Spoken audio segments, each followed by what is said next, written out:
no tenemos estadísticas porque es una presentación, si bien es cierto, descrita a nivel mundial entre las principales complicaciones o presentaciones de la tuberculosis rectal. Sin embargo, en nuestro país pasa desapercibido porque los medios de tratamiento no están correctamente, digamos, no están bien desarrollados en nuestro país y en realidad se nos pasa en muchos casos a los cuales se le puede dar el tratamiento correspondiente, ¿no? Entonces, más es un tema de falta de diagnóstico de que la enfermedad no existe en nuestro país. Y también el tema es quién lo va a tratar, ¿no?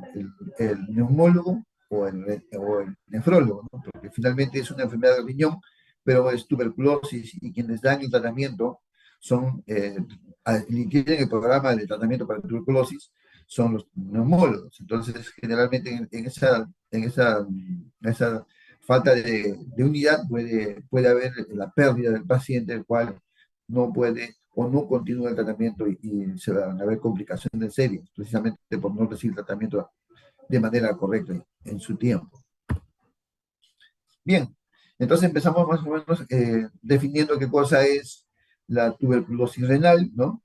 En primer lugar, nosotros tenemos la tuberculosis como una enfermedad infectocontagiosa a cargo de una serie de micobacterios, de los cuales los más importantes son el Mycobacterium tuberculosis, ¿no? Y el Mycobacterium bovis, ¿no? Que es el que está en la leche de la vaca, ¿no?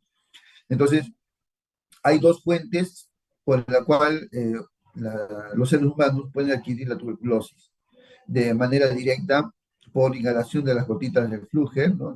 Cuando el bacilo está flotando en el aire, uno puede aspirar estas gotitas y entonces el bacilo ingresar a la vía respiratoria y empezar la infección pulmonar.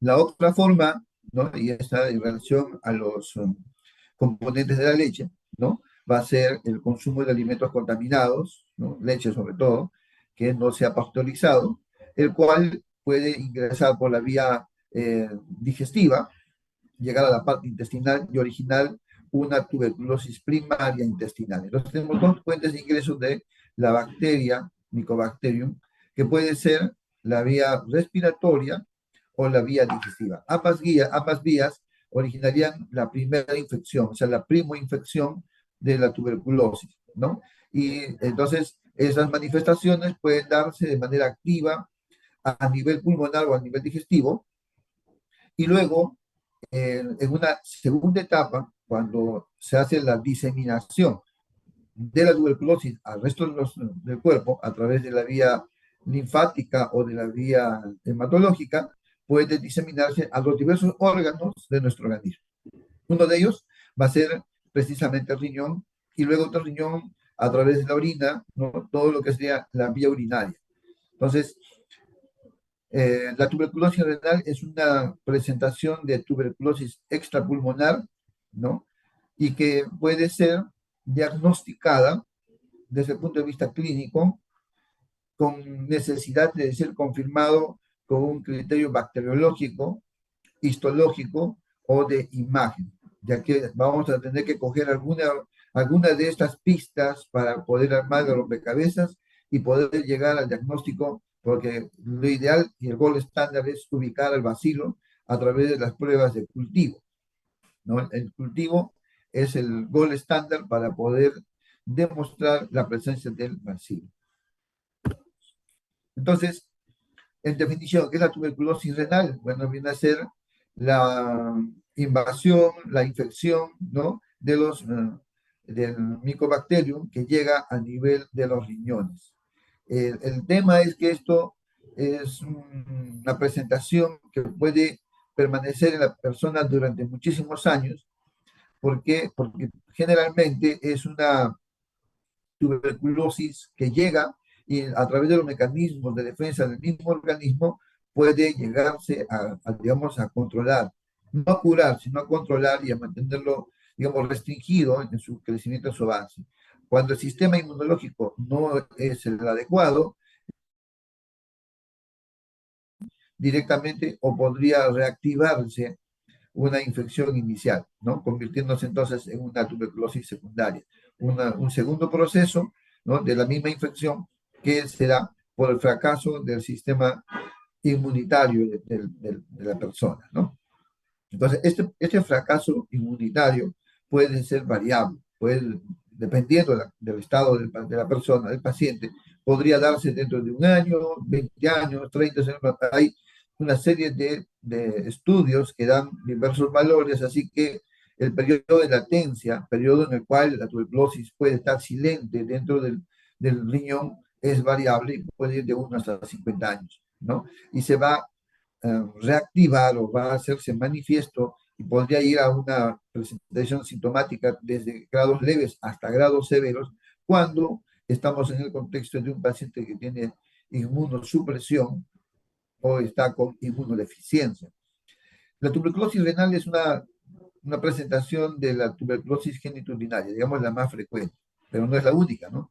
Vamos a encontrar toda la vía genitourinaria también afectada, podría haber la próstata, la uretra, la vejiga, el epididimo y testículo, ¿no? También son afectados, ¿no? Por la tuberculosis, ¿no? El más frecuente viene a ser la tuberculosis renal. Entonces, a medida que uno demora el diagnóstico, eso puede ir en contra porque la enfermedad puede progresar y este da daño estructural irreversible, el cual finalmente podría llevar a la pérdida de la función renal, ¿no? Lo más lamentable que es ya irreversible. Entonces, la tuberculosis renal es la forma más frecuente de tuberculosis genitourinaria y puede verse hasta en un 10% de los pacientes que tienen en este momento la tuberculosis pulmonar activa, ¿no? Y aquellos que ya pasaron esa primera etapa y quedaron con la tuberculosis a nivel renal y está dando síntomas, en estos se puede encontrar que por lo menos la mitad de esos pacientes van a tener imágenes de secuelas a nivel pulmonar, es decir, van a tener la historia, el antecedente de que sí tuvo una infección pulmonar previamente, el 50%. El otro 50% probablemente no lo tenga y lo vamos a explicar por qué hay un porcentaje de personas que pueden manifestar tuberculosis renal, pero sin tener una manifestación de tuberculosis a nivel pulmonar. Dentro de la epidemiología, vamos a coger algunos datos locales. A nivel mundial, se describe que la presentación de tuberculosis extrapulmonar puede estar entre un 30 a un 60% de los pacientes con tuberculosis. Y de estas presentaciones extrapulmonares, ¿no? La presentación ganglionar es la más frecuente y la segunda presentación descrita a nivel mundial es la presentación de tuberculosis genitourinaria. Pero en nuestro país esto no sucede, en nuestro país es completamente distinto. Así que vamos a desglosar lo que vemos acá en el país.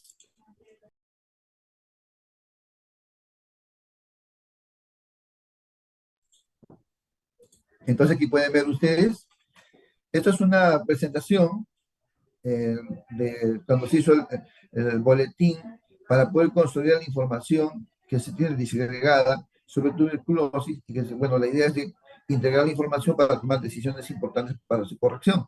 Así que aquí vamos a ver los grupos de riesgo por regiones, ¿no?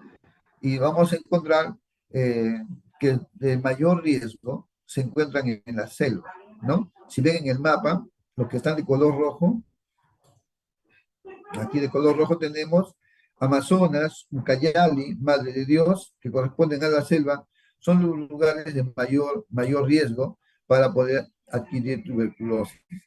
En Lima y Callao, en la segunda parte a nivel nacional, ¿no? Eso sería en la costa central.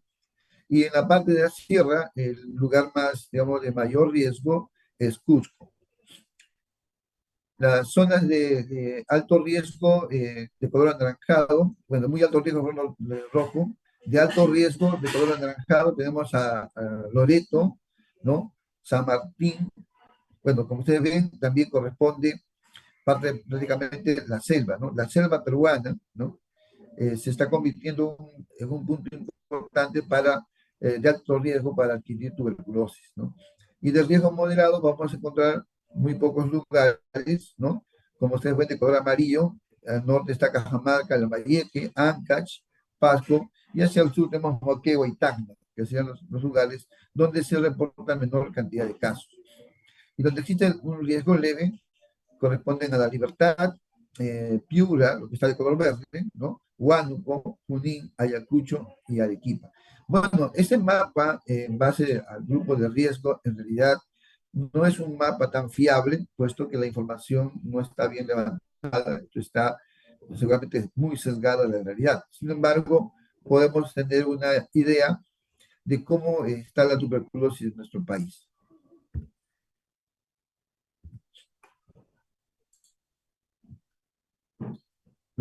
Aquí tenemos la cantidad de casos nuevos de tuberculosis en nuestro país, ¿no? Entonces, ustedes pueden ver, desde el 2018 al 2021, aparentemente hay una disminución de casos, ¿no? De 31.400, de 32.641 casos a 25.000. Aparentemente ha disminuido la tuberculosis. Bueno, lo que sucede en la época de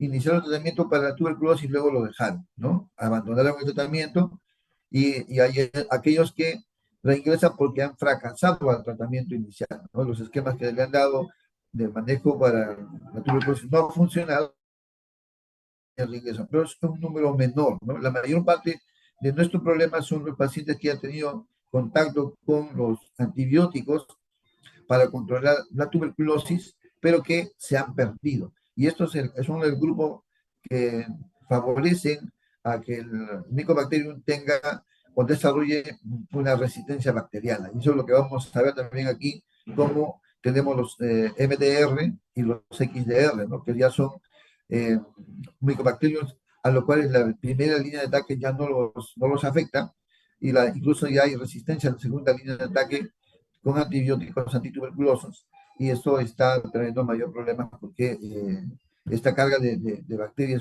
puede ser muy lamentable cuando nos enfrentemos a futuras epidemias que no vamos a tener con qué atender a nuestros pacientes.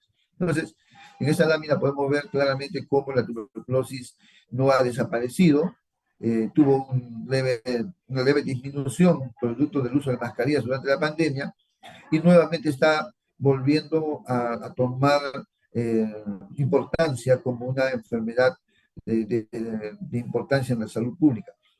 ¿Por qué es importante revisar esta lámina? Porque si nos guiamos por la literatura internacional, más o menos estaríamos hablando de entre un 20 a un 30% de los pacientes que tienen tuberculosis, ¿no? Pueden desarrollar también tuberculosis renal, ¿no? Y aquellos que hacen sintomatología de tuberculosis renal representan el 10% de los que están en forma activa. Entonces, estos pacientes que estamos observando en esta lámina son pacientes activos con tuberculosis en este momento activo, ¿no? En pleno proceso infeccioso. Entonces, si estamos hablando de 25.000 pacientes para el 2021, el 10% habla de por lo menos 2.500 pacientes con tuberculosis renal. ¿Dónde están esos pacientes? Pues no están siendo adecuadamente tratados, ¿no?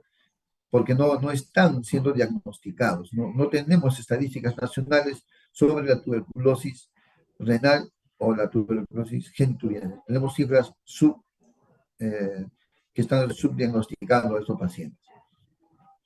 Entonces, ¿cuál es el porcentaje de tuberculosis extrapulmonar en nuestro país? ¿No? Si ustedes observan, para el año 2021, de 23.000 a 4.700, estamos más o menos hablando de cerca de un 20%. ¿No? El 20% de los pacientes desarrollan la tuberculosis extrapulmonar.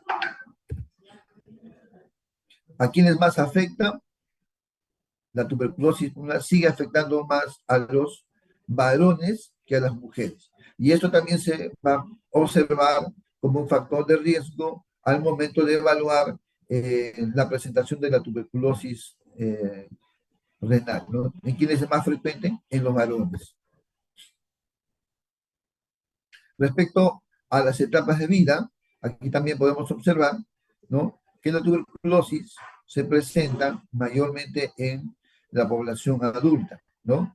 Y el porcentaje de la población adulta mayor, ¿no?, también es un porcentaje importante en quienes se va a observar la presencia, ¿no?, de la tuberculosis extrapulmonar, principalmente la tuberculosis genitourinaria. No se observa tanto esto en población infantil, ¿no? Si ustedes ven la cantidad de niños que son afectados en porcentaje respecto al total de pacientes con tuberculosis, son realmente muy bajas, ¿no? Y de estas estamos hablando de la presentación pulmonar, de lo cual, a su vez, para hablar de la presentación a nivel renal, es más insignificante. Prácticamente no encontramos casos de tuberculosis renal en niños. Estos datos son muy interesantes y a la vez muy alarmantes, ¿no? En primer lugar, estamos viendo que el personal de salud, conforme ha ido pasando los años, ha ido incrementando en el número de casos, ¿no? O sea, los que trabajan en el área de salud, tanto personal médico, personal no médico, que han ido adquiriendo la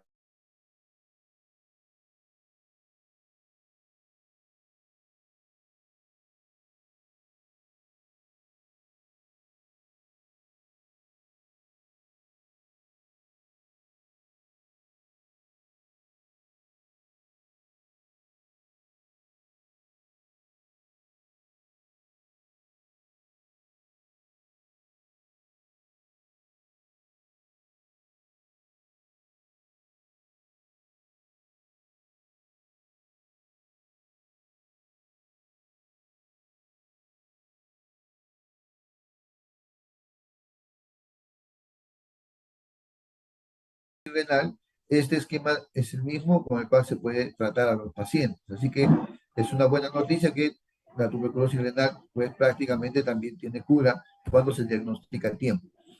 Y tenemos también los casos de tuberculosis MDR, ¿no? Aquellos que ya tienen resistencia a rifampicina, ¿no?, o a isoniazida, que son los principales antituberculostáticos, y se puede ver que ya tenemos tasas, ¿no?, tasas de fracaso y también tasas de pacientes que se pierden en el seguimiento del paciente, ¿no?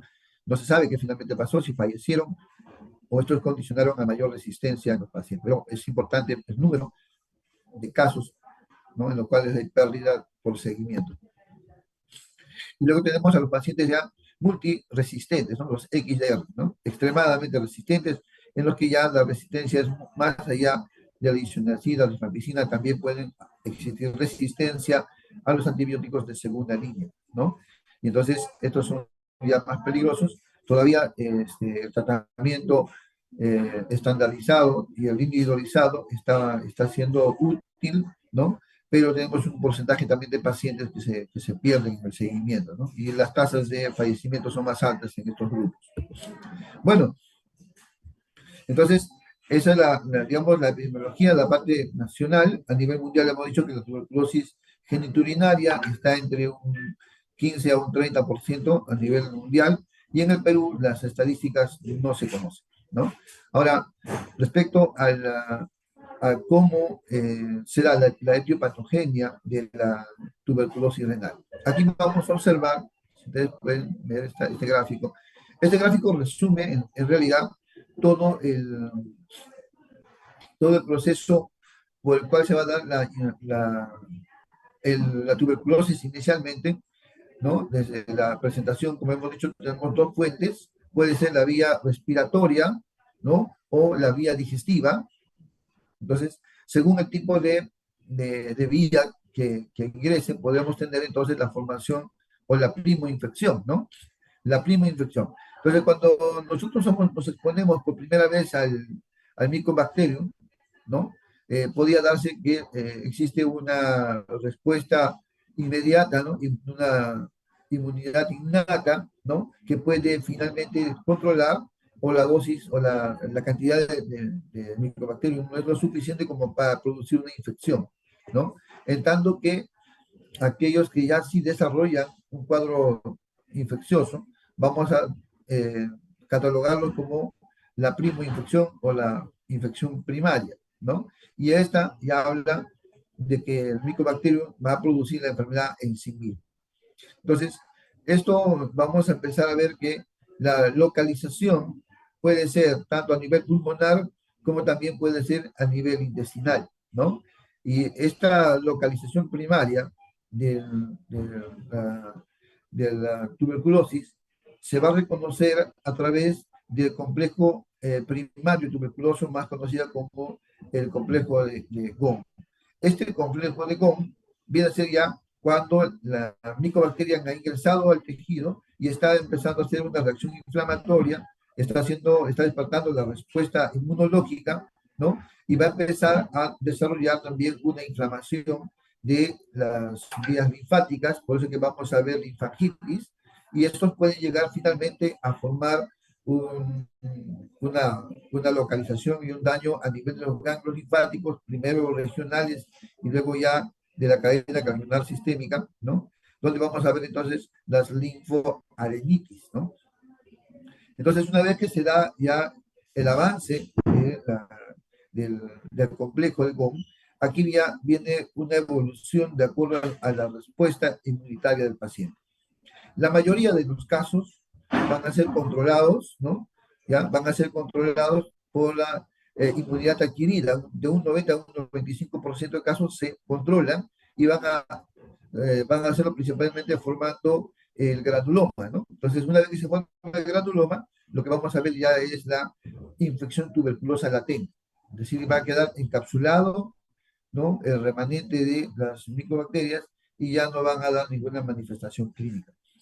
De 1 a un 5% de los casos sí van a dar síntomas, ¿no? Síntomas de tuberculosis, puede ser pulmonar o intestinal, que va a llevar al inicio del tratamiento antibiótico, ¿no? Entonces se va a dar el esquema específico y ese esquema específico finalmente puede ser llevar a la curación del paciente. Si esto sucede, ¿no? Cuando el paciente desaparecen los síntomas, ya no es infectado, terminó su ciclo de tratamiento, va a llegar o se cura completamente o va a presentar también la infección de tuberculosis latente, ¿no? Que es digamos, la otra posibilidad.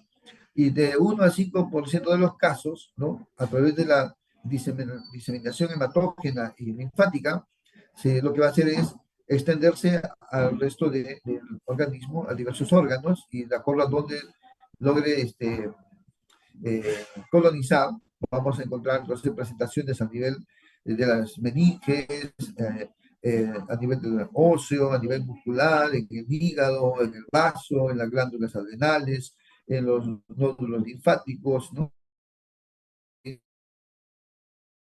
el doctor, en los huesos y, bueno, y demás órganos. Entonces, se distribuye, se disemina y podría ser incluso una TBC multisistémica, ¿no? Es afectar a varios órganos. Entonces, en esta etapa también sucede lo mismo, ¿no? Puede haber una respuesta inmunitaria también adquirida de una manera eficiente que también desarrollan los granulomas y encapsulan prácticamente a los bacilos tuberculosos, los cuales van a quedar también como una infección de tuberculosis latente, ¿no? Ahora, esto de aquí, sea que el organismo logró controlarlo a través de la inmunidad adquirida o con el tratamiento antibiótico, ¿no? Vamos a presentar una forma latente. Esta forma latente se va a mantener mientras el sistema inmunológico esté indemne o cumpla sus funciones.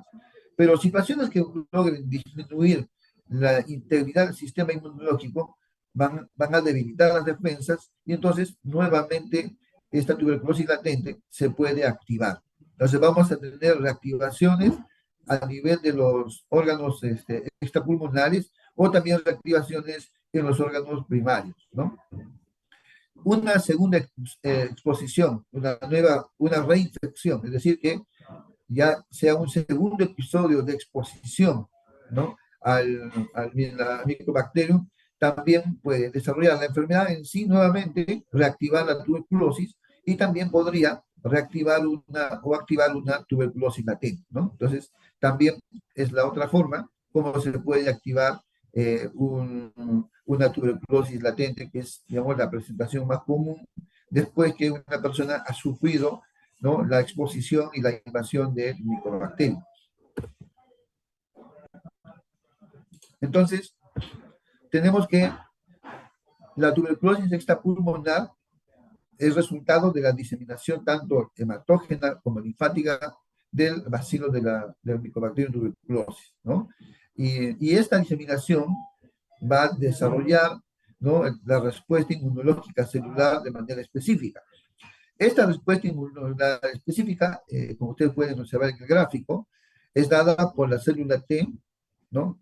La célula T HGLP1 con su receptor CD4, el cual, una vez que tenga la presentación del antígeno, lo que va a hacer es liberar una serie de citoquinas, ¿no? Las principales citoquinas van a ser el factor de necrosis tumoral alfa, la interleuquina 12, la interleuquina 8 y también el interferón gamma, ¿no? Estos que van a hacer, ¿no?, en presencia de la interleuquina 12, que también es una citoquina que va a estimular y va a mantener este círculo de producción de estas citoquinas, cuyo objetivo principal es atraer, ¿no?, atraer a las células que se encuentran a nivel del torrente circulatorio, que corresponden al sistema inmunológico, sobre todo los monomorfos o los mononucleares, ¿no?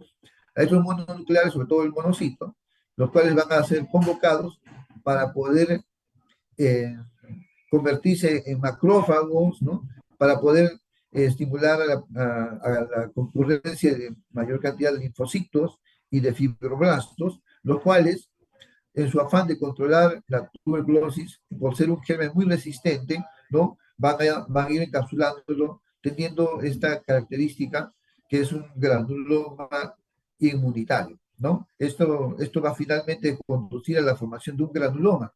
Y el granuloma va a tener en su interior, en la parte central, los bacilos, ¿no?, todavía vivos.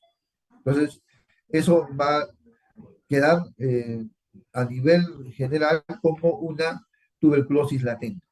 Entonces, la infección pulmonar primaria puede conducir al ingreso del bacilo hacia los nódulos linfáticos para hacer la diseminación linfática, o podría hacerlo también por la vía hematológica, ¿no? Y de esta manera llegar a los órganos extrapulmonares.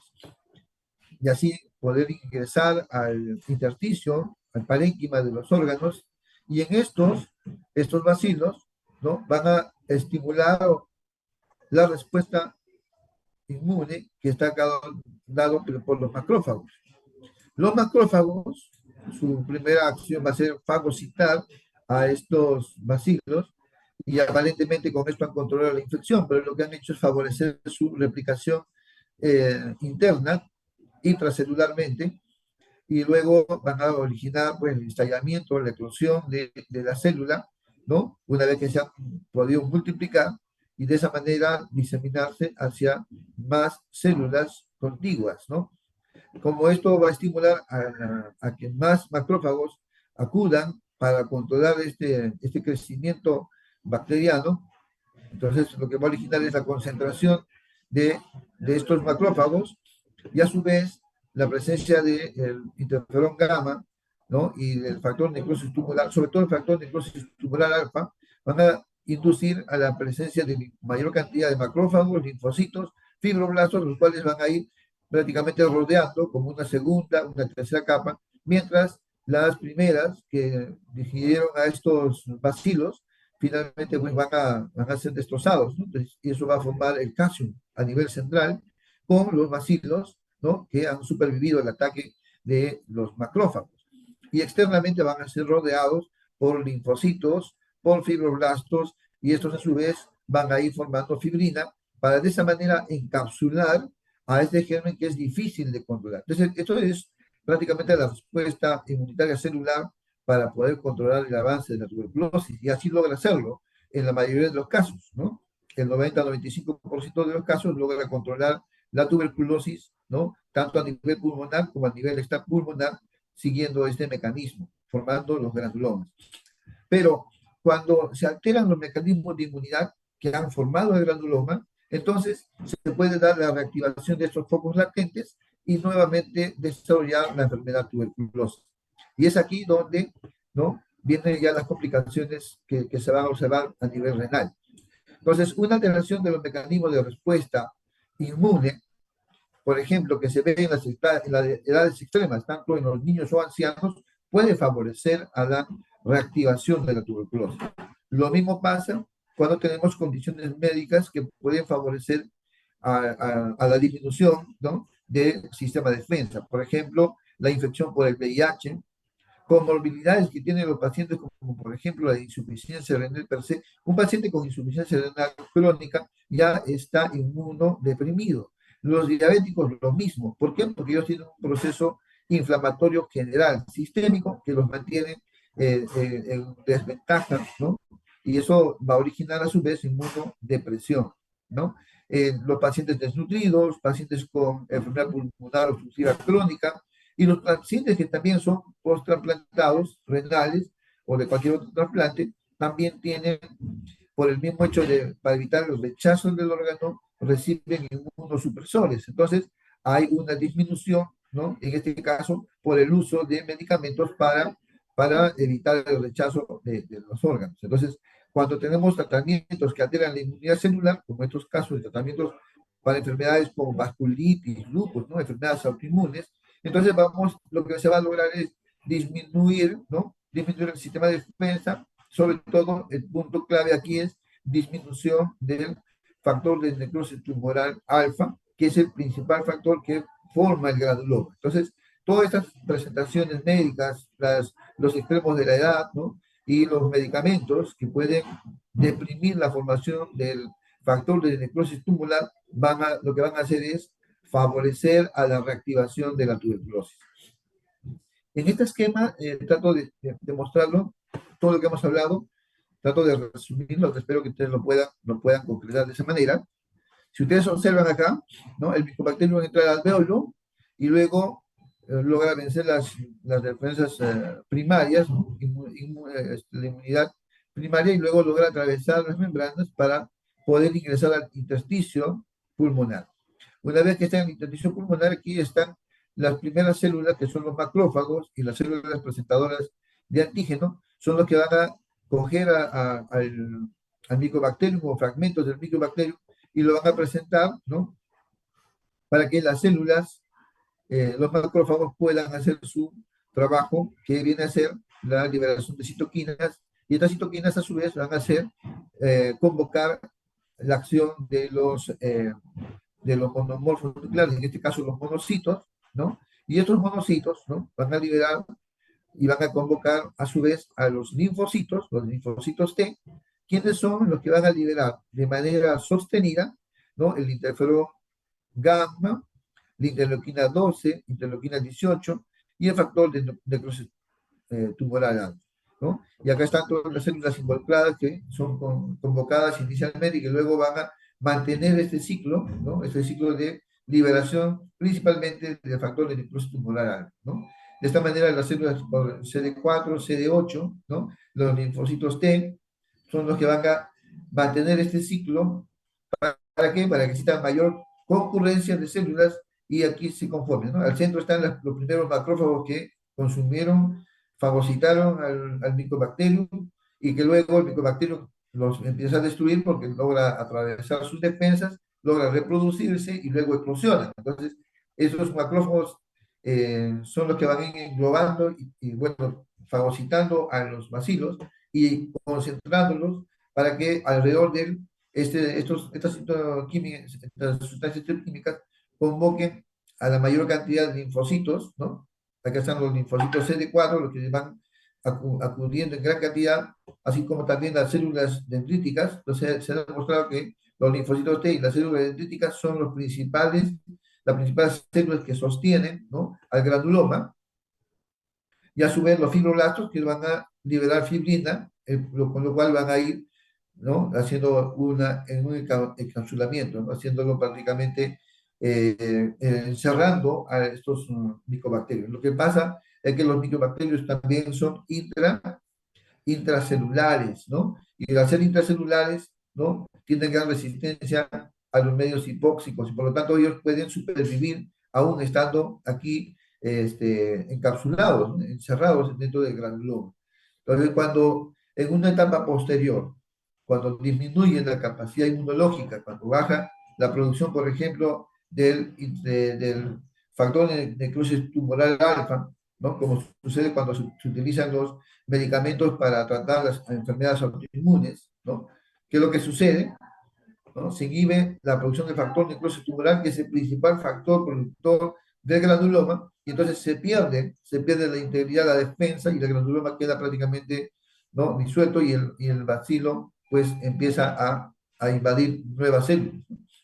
Y cuando hay deficiencias de linfocitos CD4, como por ejemplo lo que se observa en los pacientes con el SIDA, el VIH-SIDA, ¿no? También no hay una buena cobertura y no se forma un adecuado granuloma, y esto también favorece a la diseminación de la enfermedad. Entonces, cuando tenemos pacientes con inmunosupresión, la presentación incluso es más difusa porque casi nunca logran formar granulomas, ¿no? En cambio, aquellos que tienen cierta respuesta inmunológica sí forman los granulomas, lo encapsulan y los mantienen dentro de esos granulomas hasta que venga un evento que descompense el sistema inmunológico y se pierda esta integridad, ¿no? Y empiezan recién a diseminar. En cambio, aquellos que de por sí ya no tienen buen sistema inmunológico, siendo aún la primera infección, este puede desencadenar en la enfermedad propiamente dicha porque no hay cómo parar el avance de cuadro infeccioso. Entonces, el principal factor para controlar la tuberculosis, ¿no? Es el factor de necrosis tumoral alta, ¿no? Ese es el principal factor. Entonces, los actuales hallazgos en inmunología nos van a ayudar a comprender que el macrófago y la célula dendrítica son los principales procesadores de antígenos. Los linfocitos T alfa beta CD4 son los principales organizadores y mantenedores del granuloma. La activación de una respuesta mediada por la interleuquina 2, 12, 8, factor de necrosis tumoral alfa y el factor del interferón gamma, va a llevar, ¿no? A la presentación de un patrón inmunológico predominantemente conformado por los linfocitos T helper 1, ¿no? Entonces, con ellos lo que se va a hacer es mantener la integridad del granuloma, ¿no? Y de esta manera evitar la propagación de la enfermedad. Entonces, esto es efectivo en la mayoría de las personas, es muy efectivo, y así se logra controlar la tuberculosis, o en todo caso, a encapsularlo y presentarse entonces ya de forma crónica como una tuberculosis latente. Ahora, ¿cómo sabemos si una persona tiene o no tiene tuberculosis latente? Bueno, acá en el Perú todos hemos sido infectados en algún momento, hemos estado expuestos, bueno, frente al bacilo tuberculoso, ¿no? El Perú es endémico. Entonces, cuando uno se hace la prueba de la tuberculina, ¿no? La prueba de tuberculina no debería dar una respuesta, o sea, no debería formarse este abón, si ven en esta foto, este enrojecimiento que se coloca una vez que colocas la tuberculina, que es un fragmento del, de la micobacterium, se deja aquí para provocar una respuesta inmunológica. Y acá esto es una respuesta del organismo frente a la presencia de las proteínas del micobacterium. Entonces, eso va a originar esto, que viene a ser la formación de este disco, el cual se puede medir el diámetro. Si es menos de 5 mililitros, ¿no? Menos de medio centímetro, entonces estamos dentro de lo que llamamos normal, no hay una tuberculosis latente, o sea, ha habido exposición al micobacterium, pero ha habido una buena respuesta, el organismo ha logrado controlar y erradicar el bacilo, no hay huella, no debería haber ninguna formación, ¿no? Pero en las personas a las cuales se le coloca la tuberculina y se forma más de medio centímetro, ya estamos hablando de las posibles, ¿no? Posibles eh, presentaciones de la tuberculosis latente. ¿No? Hay varios rangos en realidad, pero se consideraba que más de uno o hasta más de dos centímetros de diámetro de esta induración ya nos habla de una tuberculosis latente, ¿no? Tuberculosis latente. Y esto es muy común. Yo cuando estuve de interno en el Hospital Coyique, roté en el ambiente de tuberculosis, ¿no? En todo un pabellón donde están solamente los tuberculosis y ahí están los pacientes MDR y XDR. Entonces yo cuando entré las primeras veces entraba con mi mascarilla, N95, pero cuando ingresaba al ambiente, todos los trabajadores de ahí, nadie usaba mascarilla, ni el neumólogo, ni el técnico, ni el enfermero, nadie usaba, ¿no? Y ellos me decían, no, solo aliméntate bien, bien alimentado, no pasa nada. Ah, ya. Entonces, al inicio yo iba con mi mascarilla, me había durado 2 semanas, porque era incómodo estar colocándose, sacándose, y como apretaba mucho. Y yo veía ellos normal y todo eso, y me confié en lo que me dijeron, ¿no? O sea, que coma bien. Entonces, dejé de usar la mascarilla. A esto, cuando empiezas el internado, te van a pedir la prueba de tuberculina, así que a mí me la pidieron y no hizo nada. Bueno, terminé el internado, todo no pasó nada, ya ingresé a la residencia. Y al ingresar a la residencia me piden también la prueba de tuberculina.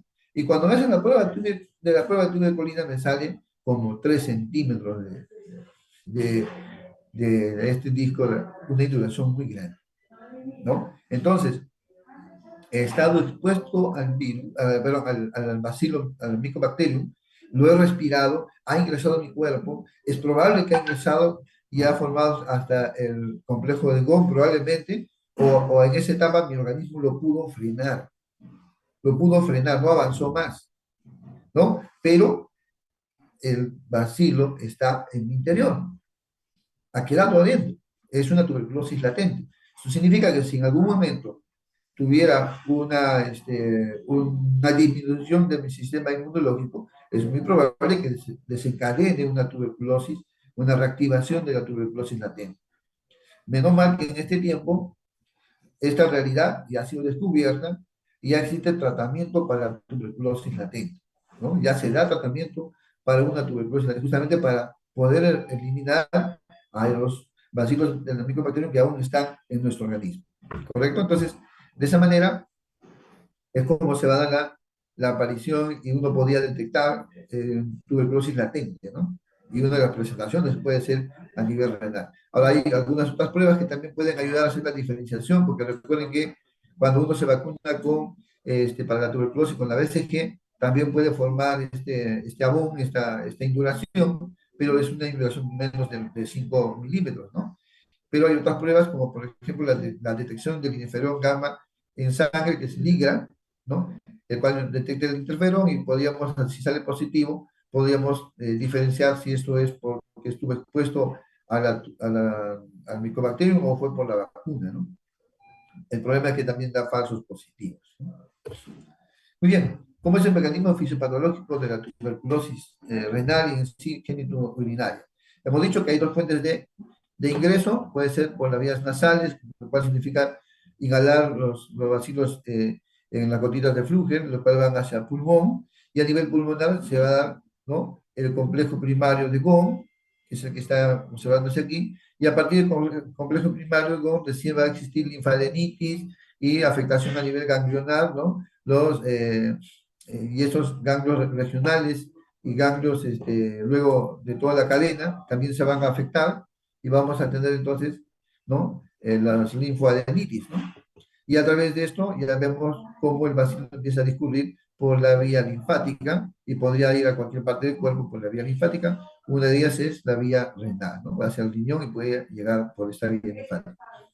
También puede, por ese mismo lugar, puede ir por la vía hematógena, ¿no? Entonces, esta es la forma de diseminación linfática hematógena de origen pulmonar. Pero no es el único lugar por donde ingresa la tuberculosis, ¿no? La tuberculosis también puede ingresar por la vía digestiva, ¿no? Y va a ingresar por, en este caso, Mycobacterium bovis, ¿no? El cual va a originar una infección a nivel intestinal. Ahí también se va a formar el foco primario de Crohn, aquí en el mismo intestino, y de aquí también hace lo mismo, linfangitis, linfoadenitis, ¿no? Y esto por la vía hematógena y por la vía linfática, también puede por cercanía llegar al riñón y originar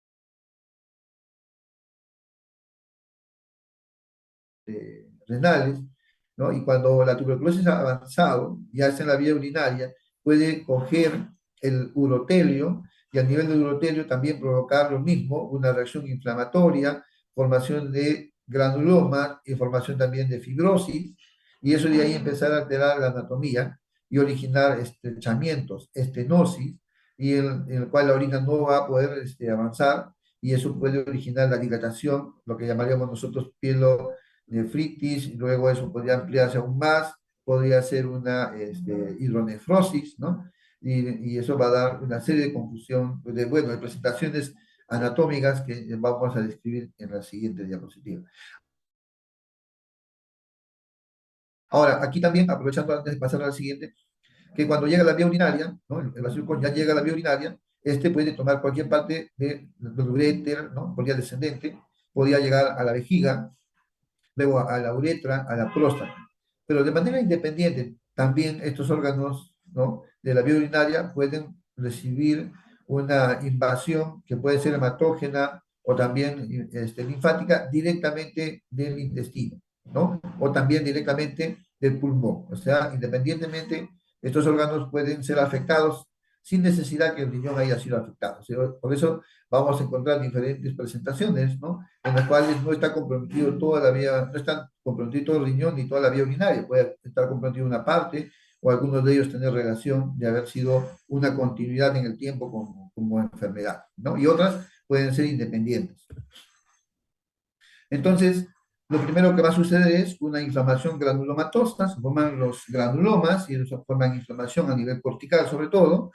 Luego, con el tiempo, cuando se desactiva el sistema inmunológico o ese se deprime, vamos a ver una nefritis tubulointersticial y estamos ya a nivel de la papila, ¿no? Ya cuando estamos en el asa de Henle, este puede continuar afectando la normal estructura de las papilas a nivel de la médula renal y vamos a ver la necrosis papilar, ¿no? Con formación no solamente granulomas, sino también la formación del calcium, puede llegar a nivel ya pieluretral, donde podríamos encontrar una manifestación tan idéntica como una pielonefritis. O sea, va a ser fácil confundir una pielonefritis tuberculosa con una pielonefritis de cualquier causa bacteriana, ¿no? Y en los casos más avanzados, esto puede originar también obstrucción al flujo urinario con dilatación de las cálices y todo eso, ¿no? Lo que va a originar. Entonces, eso se va a observar la progresión. A medida que esto avanza, el daño se va haciendo más grande, más extenso. Al inicio, como les dije, afecta a la corteza renal, básicamente ahí se queda por muchos años, y luego ya afecta a la médula renal. Ahora, en cuanto al riñón de su extensión, generalmente empieza en los extremos, tanto en el polo superior como en el polo inferior. ¿Qué otra cosa? Los pacientes que están inmunodeprimidos no hacen estas presentaciones porque no tienen la capacidad de formar granulomas. Así que en su incapacidad de formar granulomas, la tuberculosis renal es diseminada, ¿no? Se va a ver prácticamente en toda la extensión del riñón. Así que ahí no va a haber una segmentación, ni una separación, ni una evolución como estamos viendo aquí, sino va a ser una presentación más digamos, no bien delimitada, ¿no? Va a ser una afectación difusa. Entonces aquí podemos ver cómo se da esta presentación, ¿no? Cómo es el avance. Pues si ustedes pueden observar, si llega por vía, ¿cómo es entonces la presentación de la tuberculosis renal en la vía genitourinaria? Bueno, el lugar de mayor preferencia donde van los bacilos del Mycobacterium es a la glándula suprarrenal, ¿no? O sea, es ahí donde primero se instalan, es ahí donde forman primero los granulomas, ¿no? Las calcificaciones posteriores, agrandamiento del órgano, que pueden ser confundidas incluso con problemas de tumores de la glándula suprarrenal, ¿no? Es más, esa es la presentación más común, incluso más frecuente que la presentación de la tuberculosis renal. Luego tenemos la presentación de la tuberculosis renal, en la cual, como hemos visto, va a llegar por diseminación hematógena o también puede llegar por diseminación linfática, ¿no? Una vez que llega ahí, lo que vamos a encontrar son diversas localizaciones. Por ejemplo, vamos a ver si logra ingresar a la vía urinaria, puede infiltrar aquí el urotelio y originar entonces lo que sería engrosamiento del urotelio, ¿no? Y esto puede simular tumores, ¿no? Tumores a nivel del urotelio, ¿no? Luego tenemos que puede dar formación de granulomas, ¿no? A manera de puntos granulomatosos que se van a observar como un cáliz apolillado, ¿no? Más adelante, cuando ya afecte a la médula renal, ya vamos a observar cómo afecta lo que serían las papilas, ¿no? Y estas vamos a verlas como necrosis papilares. Ya, estos necrosis papilar y estos granulomas pueden ir deformando la estructura renal y ya vamos a empezar a ver las atrofias de los cálices, ¿no? Una inflamación más amplia puede originar papilitis, ¿no? La cual a su vez va a originar elongación del cáliz inicialmente, ¿no? Para luego poder ver ya algunas pseudoobstrucciones que lo que van a hacer es originar la retención de la orina a este nivel y vamos a encontrarnos con estenosis infundibular. Estas van a ir acumulando orina que incluso pueden confundir con quistes renales, ¿no? Porque no va a haber acumulación de orina ahí y no puede pensar que es un quiste renal, pero lo característico es que no es un quiste simple, sino que el quiste que forma aquí es un quiste complejo. Por eso que se puede confundir incluso con un tumor, porque los quistes complejos generalmente son tumores, ¿no? Los de tipo Bosniak 2, Bosniak 3, ¿no? Entonces, generalmente los ve como tumor. Entonces, a ese nivel, esos quistes que se forman podrían confundir también con tumores a nivel renal, ¿no? Cuando hay una presentación extensa, ¿no? ¿No? Vamos a ver que la, el, el Mycobacterium puede originar ya daño o compromiso inflamatorio a nivel del parénquima renal y entonces poder dar manifestaciones igual que una pielonefritis aguda, ¿no? Entonces vamos a tener pielonefritis tuberculosas. Estas pueden evolucionar más adelante a abscesos, ¿no? Abscesos tuberculosos, ¿no? Y estos abscesos tuberculosos pueden, ¿no? A su vez, drenar, ¿no? Formar una fístula y formando una fístula poder salir al espacio perirrenal o podrían ir a la parte de la vía urinaria, ¿no? Entonces, una vez que se da esto, la diseminación de la tuberculosis va a ser más amplia, ¿no? Entonces, vamos a encontrar síntomas de pielonefritis y vamos a ver estos abscesos por tuberculosis que van a confundir con tumores. ¿Ya? La pielonefritis se confunde con cualquier pielonefritis, con cualquiera, ¿no? En cambio, estos abscesos se pueden confundir con tumores, sobre todo con los tumores de las células claras, que dan una característica muy similar al momento de usar la tomografía para ver su contraste, ¿no? Cuando uno utiliza contraste, entonces esos de aquí van a agarrar contraste en la parte periférica, ¿no? Donde se encuentra la cápsula, y en la parte central se va a mantener pálido, ¿no? O sea, no va a coger el contraste. Y esa presentación y esa característica, ¿no? Va a ser muy similar a cómo se observa en los casos de cáncer renal por células claras. Así que muchas veces esas masas que se observan ahí, ¿no? Que ahí dura, finalmente se llega al diagnóstico después del acto quirúrgico, cuando se hace la biopsia renal, se logra ver que esto no era un tumor, sino que era una tuberculosis. La tuberculosis es la gran fingidora, ¿no?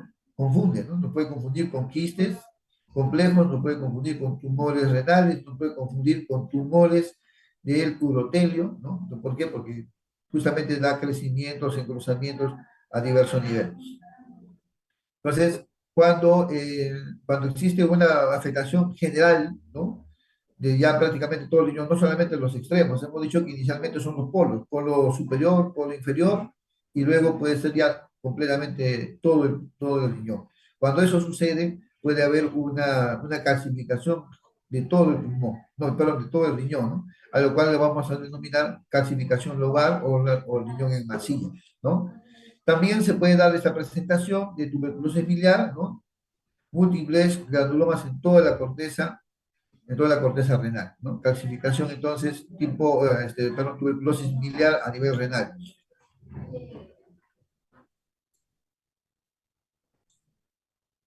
Muy bien, entonces luego de eso puede haber productos de esas lesiones, pueden haber cicatrices corticales, ¿no? Puede originar que la pelvis renal también se comprometa, ¿no? Empieza a tener deformidades, ¿no? Como hay obstrucciones en la vía urinaria, como hay engrosamiento de las paredes del uréter, ¿no? Esto va a originar áreas de dilataciones, ¿no? Puede haber hidronefrosis, ¿no? Un lado o bilateral incluso puede darse, ¿no? Y entonces esto va a dar estenosis, abundamientos a nivel ureteral, puede llegar a nivel de la vejiga, ¿no? Y a nivel de la vejiga también puede dar estenosis, abundamientos, ¿no? A nivel de, y bueno, también podemos ver la vejiga en edad, ¿no? Es una de las características que también caracteriza a la vejiga por tuberculosis, ¿no? Más adelante podríamos encontrar incluso estrechamientos en la uretra, ¿no? Que todo esto puede condicionar retención urinaria con hidronefrosis, ¿no? Entonces son malformaciones que se van a ir, bueno, todas estas eh, alteraciones en la anatomía geniturinaria se van a ir dando conforme va avanzando la enfermedad, ¿no? Muchas veces estas van a ser más bien la presentación que nos va a llamar la atención, más que un cuadro clínico, ¿no? A veces son hallazgos en los exámenes que se hacen, porque los pacientes van a presentar sintomatología difusa, ¿no? No muy clara. Entonces, la tuberculosis renal, ¿no? Según la extensión que tenga, se va a clasificar, ¿no? Según el daño que haya originado en la estructura renal, podría ser el estadio 1, en el cual no hay destrucción, ¿no? Solamente hay afectación del parénquima, pero como granulomas. Luego viene el estadio 2, en lo que ya hay una destrucción pequeña, principalmente a nivel de las papilas, las papilitis. El estadio 3, cuando ya hay una destrucción más amplia, hay una forma destructiva en la que ya se puede ver incluso los riñones cavernosos.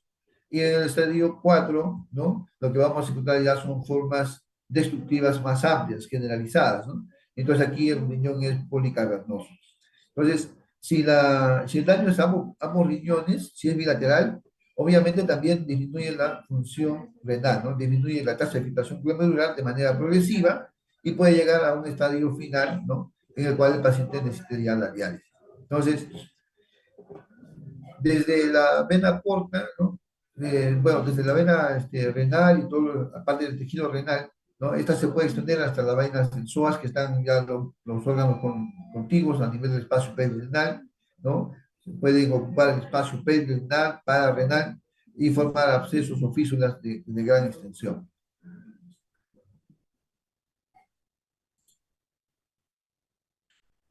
Entonces, todas esas alteraciones anatómicas que induce, ¿no? Anatómicas y funcionales que induce la tuberculosis a nivel renal, eh, no se traducen con síntomas específicos, ¿no? Más bien son síntomas inespecíficos, en realidad que pueden corresponder a cuadros inflamatorios de cistitis, a prostatitis, que pueden ser compatibles con infecciones urinarias, ¿no? Entonces, no es, digamos, frecuente sospechar de tuberculosis renal, excepto que tengamos algunas características que nos ayuden a hacer una diferenciación. Entonces, el 50% de los casos de tuberculosis urogenital se va a diagnosticar de manera accidental. Y esto es porque tiene un amplio periodo de latencia, de 1 a 50 años, tiene muchas presentaciones, puede estar asintomática, puede tener presentación subclínica, y los síntomas y signos que va a dar son inespecíficos. Una presentación ya tardía viene a ser cuando ya presenta uropatía obstructiva, ¿no? Y como consecuencia de no haber hecho una evaluación y detectar la enfermedad a tiempo, podríamos tener las fallas renales, ¿no? Que pueden ir desde fallas agudas hasta fallas crónicas.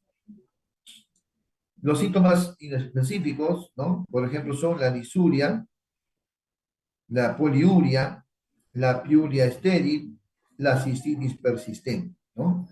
Puede haber concomitantemente y simultáneamente afectación prostática, vesical, ¿no? Y esta se va a caracterizar por dolor en el flanco en el flanco renal, ¿no? En el flanco derecho, o en el flanco izquierdo. En uno de los flancos, donde está el riñón, va a existir un dolor persistente, ¿no?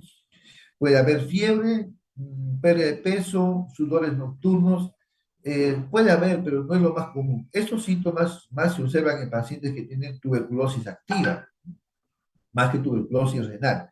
Entonces, si de pronto encontramos tuberculosis o tenemos estos síntomas, ¿no? Baja de peso, transpiración nocturna, fiebre, entonces lo más probable es que el paciente está haciendo simultáneamente o ha hecho un nuevo episodio de tuberculosis o se ha reactivado una tuberculosis, ¿no? Eso da más hincapié a que se trata de un episodio de tuberculosis activa, más que de una activación de la tuberculosis renal, ¿no?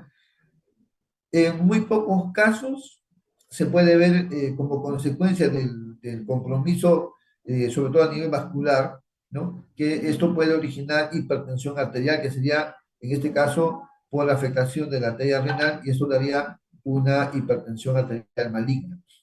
También se puede ver hematuria, que puede ser micro o macroscópica, puede haber afectación vesical, puede haber calcificaciones, ¿no? Y bueno, tener la destrucción total en los estadios finales, ¿no? De los riñones.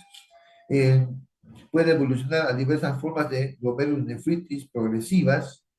En algunos casos puede simular o puede inducir a metaplasia, sobre todo de tipo escamoso. También puede inducir a carcinoma y en los casos más conocidos en nuestro medio es que pueda originar amiloidosis, ¿no? La amiloidosis renal, en la cual hay depósito de proteínas anómalas, haciendo que el riñón aumente de tamaño, no da estas características típicas de tuberculosis gaseosa, ni cavernas, ni nada. Lo único que ve en la amiloidosis que es secundaria a una afectación pulmonar, no afectación de tuberculosis renal, sino afectación pulmonar, ¿no? Que va a originar la producción de amiloide que se va a acumular en el riñón y entonces el riñón aumenta el tamaño por acúmulo de estas proteínas anómalas, secundarios a un evento de tuberculosis. Entonces, eso también se puede observar, pero no es una complicación o una evolución de la tuberculosis renal en sí. Entonces, los pacientes pueden permanecer durante muchos años sin síntomas, ¿no? Y a veces el único dato que vamos a tener es encontrar una orina anormal, ¿no? En los casos avanzados, ¿no? Los síntomas van a ser inespecíficos, básicamente dolor en el flanco, disuria, cólicos, presencia de hematuria, y va a ser difícil identificar de cualquier proceso infeccioso, ¿no? De forma aguda, de pielonefritis, tanto focales o globales, o de otras causas infecciosas o no infecciosas, ¿no? En la cual se va a observar las formas granulomatosas. En realidad, va a simular cualquiera de estas enfermedades, ¿no? Y podemos estar tratando enfermedades comunes, pero en realidad enfrentando a una tuberculosis. La tuberculosis renal puede provocar entonces también insuficiencia renal crónica, bueno, las fístulas cuando drenan hacia los espacios perirenales y también en muy pocos casos hipertensión arterial. Ya, una manifestación que no es tan común tampoco, pero que también se da, es que puede originar glomerulonefritis y las formas que pueden ser la rápidamente progresiva, la glomerulonefritis con presentación en semilunas y las nefropatías membranosas secundarias a tuberculosis, que muchas veces pueden dar pasos negativos como enfermedades autoinmunes. ¿Por qué? Porque esos también pueden condicionar presentaciones de vasculitis. Entonces, el hallazgo o resultado para vasculitis nos puede hacer acuñar al paciente como que la enfermedad es la vasculitis. En realidad, es la tuberculosis que está induciendo a una presentación, ¿no? En la que hay afectación de vasos y que también por eso salen los resultados positivos, pero en realidad es una tuberculosis. Así que también la tuberculosis puede fingir vasculitis a nivel renal. La inflamación crónica de la pelvis por tuberculosis también puede provocar, pues, ya eso después de los 15, 20 años, puede inducir a metaplasia escamosa, puede inducir a la formación de carcinomas y, bueno, las amiloidosis que hemos mencionado. Características del examen de orina. Y este creo que es uno de los puntos en los cuales ustedes van a tener que sacar el provecho de esta reunión, ¿no? Vamos a encontrar la tríada de Colombino. La tríada de Colombino se caracteriza por ahí porque vamos a encontrar una orina ácida, una orina piúrica, ¿no? Y una orina aséptica. ¿Qué significa cada uno de los términos, ¿no? Entonces, decimos que es ácida porque el pH va a ser ácido. Bueno, de por sí el pH de la orina es ácido, ¿no? Porque justamente por la orina se botan los ácidos del cuerpo. Por lo tanto, tiene mayor acidez que la misma sangre, ¿no? Entonces, pero lo que vamos a ver nosotros es una tendencia a una mayor acidez, ¿no? Va a ser la piúrica porque vamos a encontrar leucocitos, ¿ya? Leucocitos que nos pueden confundir con una infección urinaria. Así que lo que vamos a hacer en esos casos es pedir, ¿qué cosa? Urocultivos. Y los urocultivos salen negativos. O sea, a pesar de que existe pus, a pesar de que existe leucocitos en la orina, los cultivos salen negativos. Y el inicio del tratamiento antibiótico, ¿no? Bueno, uno puede empezar tratamientos antibióticos empíricos y si en el cultivo no te sale nada, tú rotas a otro tratamiento empírico y así vas tratando infecciones urinarias, pero no responden al tratamiento antibiótico, digamos, convencional o inicial. Entonces, en esos casos, ya uno tiene que ir pensando que probablemente estamos frente a una tuberculosis renal. Entonces, en el examen de orina anormal, que podemos encontrar, vamos a encontrar entonces un pH de orina ácida, leucocitosis o leucociturias en este caso, hematuria, presencia de sangre de manera persistente. En muchos casos yo he visto que el único síntoma que tenían los pacientes era hematuria persistente, le queda como una secuela, que siempre pierde sangre, ¿no? También puede perder proteinuria. En este caso estamos hablando cuando la presentación de tuberculosis a nivel del glomérulo, en la fase inicial, ¿no? Está dañando a nivel glomerular la estructura de la membrana basal glomerular y está facilitando la pérdida, ¿no? La pérdida de las proteínas. Bien, aquí he tratado para hacer un poquito más entendible estos temas, eh, cómo es una orina normal y cuándo nosotros vamos a hablar pues, de una actividad de colombino, ¿no? Entonces, el color de la orina es transparente o amarillo citrino, su aspecto es límpido, no debe tener ninguna, partícula. La densidad, ¿no? Debe variar entre 1005 y 1030. ¿Y qué significa la densidad de la orina? La densidad de la orina significa la capacidad de concentración, es decir, la cantidad de agua que tiene la orina. La densidad del agua es 1000, ¿correcto? La densidad del agua es 1000. Entonces, mientras la densidad se acerca al agua, significa que hay una buena cantidad de líquido, ¿no? En la orina. Y si encontramos más bien tendiente a la parte alta, ¿no? Una densidad aumentada, entonces ahí lo que estamos viendo es que la orina está concentrada, es decir, no hay buena cantidad de líquido, es muy probable que la persona esté deshidratada, ¿no? Y entonces, cuando hablamos de la orina, este es un parámetro muy importante a tomar en cuenta para saber si tenemos que hidratar o no al paciente, ¿no? El pH debe ser 5, o sea, pero varía entre 5.5 a 7.5, ¿no? Entonces, cuando hablamos de un pH ácido, es un pH que debe estar menos de 5. En el examen químico de la orina, vamos a ver que no debe haber glucosa, no debe haber tampoco proteínas, ni cetonas, ni bilirrubinas, ni urbilinógeno. Tampoco debe haber leucocitos, o máximo de 1 a 2, no más. Eh, no debe haber hemoglobina, ni tampoco nitritos. O sea, todo debe ser negativo. Respecto a la microscopía del sedimento, ¿no? ¿Qué es lo que vamos a encontrar ya en la evaluación del sedimento urinario, ¿no? Vamos a encontrar células epiteliales que podrían haber, pero deben ser solamente unas pocas. Los leucocitos, ¿no? Máximo se podría considerar normal hasta 5 leucocitos por campo. Los hematíes también no deberían haber, pero como es normal hasta 3, ¿no? De 3 hasta 5 por campo. No debe haber mucosidad, ni bacterias, tampoco cristales, ni cilinos, ¿no? Esa es la orina normal.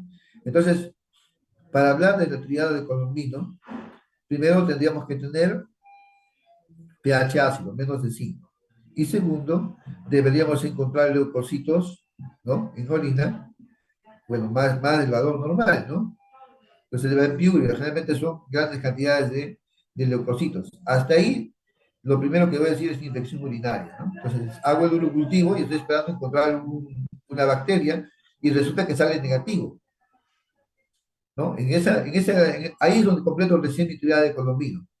La triada de Colombino no lo diagnostico ni lo saco viendo solamente el examen de orina. La triada de Colombino lo voy a acuñar cuando he visto pH ácido, he visto leucocituria y luego tengo un urocultivo negativo. Ahí recién completo la triada y por lo tanto esa presentación es altamente sospechosa de una tuberculosis renal o genitourinaria.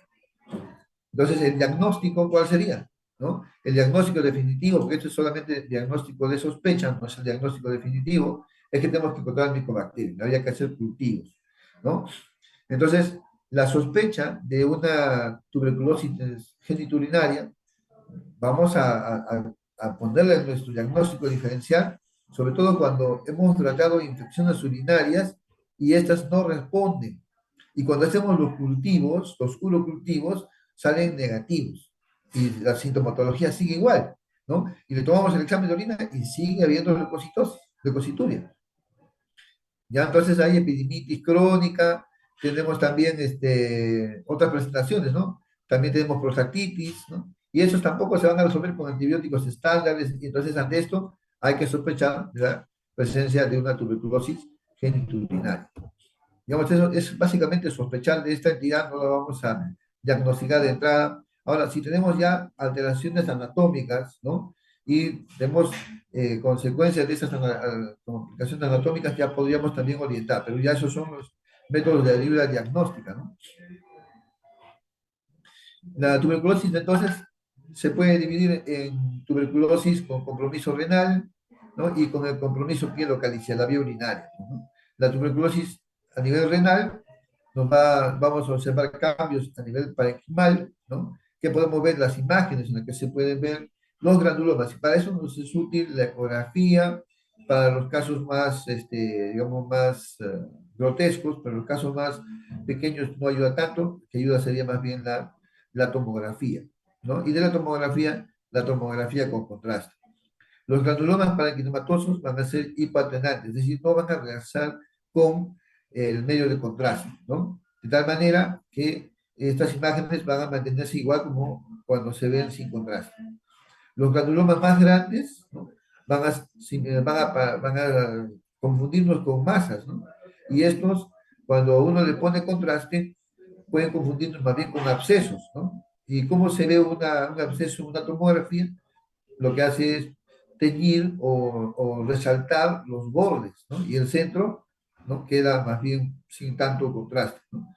Entonces, eso es, digamos, la presentación común de la tuberculosis, ¿no? Cuando uno hace la tomografía. Esa misma presentación se puede confundir con un carcinoma de células renales, ¿no? Lo habíamos dicho, las células claras, ¿no? Entonces, estos granulomas, ¿cómo hacer el diagnóstico diferencial en estos casos? Ya con la biopsia, ¿no? Donde se hace el estudio y se demuestra la presencia de micobacterias.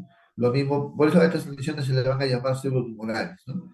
Las lesiones a nivel de parénquima renal también pueden mostrar como si fueran masas quísticas, ¿no? Y eso porque ha habido tabicaduras internas.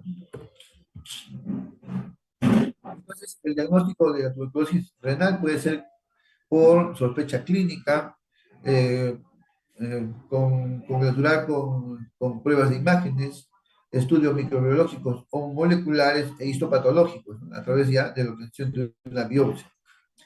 Entonces, dentro de los exámenes microbiológicos, lo primero sería realizar una tinción, ¿no? De Sil-Nielsen, eso es en orina, ¿no?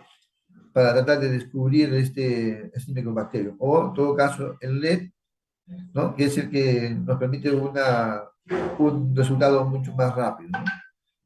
También la idea es identificar al bacilo, ¿no? No es muy común encontrarlo. Entonces, a nivel de orina tampoco no se encuentra, excepto que tenga una alta carga, ¿no? Entonces es posible encontrar al bacilo, pero generalmente no se encuentra, ¿no?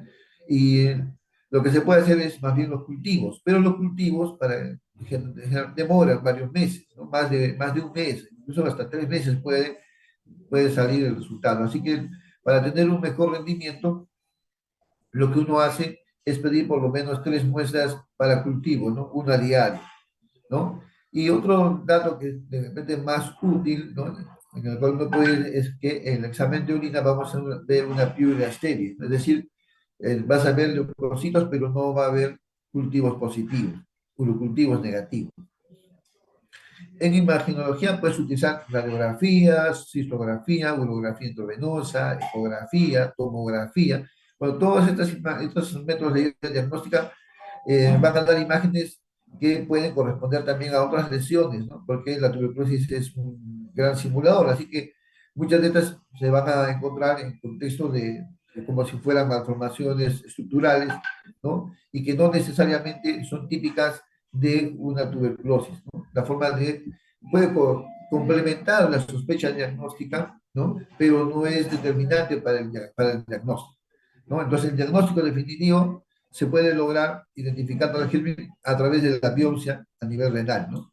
Y se puede llevar a una reacción de cadena polimerasa, el cual debe salir positivo, ¿no? Y los estudios moleculares por el GenExpert, MTV, el RIFASI también pueden darnos positivo y con eso podríamos nosotros hacer el diagnóstico definitivo. Entonces, el diagnóstico, para corroborar y estar seguros al 100%, es encontrar al bacilo. Y si no lo hemos encontrado, o no se hizo ni la biopsia y sale negativo, pero tenemos la alta sospecha de que se trate de tuberculosis renal, entonces ya tendríamos que iniciar el tratamiento antibiótico, ¿no? Y el tratamiento, como lo mencioné al inicio de la clase, es un tratamiento como para tuberculosis primaria, ¿no? En la cual se utiliza la isoniazida, rifampicina, etambutol, piracinamida, ¿no? En dosis normales, ¿no? Por un periodo de un esquema de tratamiento llamado específico 1, que es para 6 meses, ¿no? Los primeros 2 meses están las cuatro pastillas, y los últimos 4 meses solamente se continúa con la isoniazida y la rifampicina, hasta completar los 6 meses. Ahora, si tenemos pacientes que tienen compromiso renal, ¿no? Insuficiencia renal, que tengan abscesos renales, ¿no? O que tengan otras comorbilidades, el tratamiento se podría prolongar entre 9 hasta un año, de 9 meses a un año, ¿no? Y en los que, por ejemplo, tienen el VIH, se cambia preferentemente la rifampicina por rifabutina, ¿no? La obstrucción del tracto urinario se puede observar en las primeras, se puede ver una mejoría en las primeras semanas de iniciar el tratamiento. Lo mismo pasa con la esterilización del bacilo en la orina, que también suele desaparecer rápidamente en las primeras 2 semanas de haber iniciado el tratamiento. O sea, la reversión en cuanto a la presentación del bacilo es rápida, ¿no? Se puede dar un manejo quirúrgico solo en los casos que son severos, donde ya el daño estructural es enorme, ¿no? Y no está respondiendo al tratamiento convencional, no está respondiendo al manejo específico. Si estamos frente a formas de tuberculosis XDR, ¿no? O MDR, ¿no? O si estamos frente a pacientes que están haciendo hipertensión maligna por el compromiso renal, que están haciendo cuadros de hidronefrosis, ¿no? Severas con pérdida de la función renal, ante la sospecha de que estemos frente a un carcinoma renal, ¿no? O que el riñón esté ya no funcionante o haya perdido su capacidad funcional, ¿no? O sea, lo que llamamos riñón excluido, es decir, que el riñón tiene menos del 10% de su funcionamiento normal. Entonces, este riñón ya no ayuda, más bien se perjudica porque está trayendo más problemas al paciente. Entonces, cuando tenemos pacientes que hacen infecciones urinarias continuas, persistentes, justamente por estas deformaciones que ha dejado ya la tuberculosis, ¿no? También amerita el manejo quirúrgico. Se puede hacer de manera total, ¿no? O se puede hacer de forma parcial. De forma parcial cuando la tuberculosis está localizada en uno de los polos. Generalmente eso se da, ¿no? En su presentación inicial es afectar polo superior e inferior, o a veces uno o los dos, y que cuando uno empieza el tratamiento antibiótico, estos revierten rápidamente, así que en unos 6 semanas debería haber respuesta con el manejo antibiótico, y si no se ve una mejoría, entonces voy a convenir hacer una nefrectomía, puede ser parcial o total, ¿no? En el caso de los pacientes que tengan función renal disminuida, ¿no? Sobre todo los que ya están en diálisis, ¿no?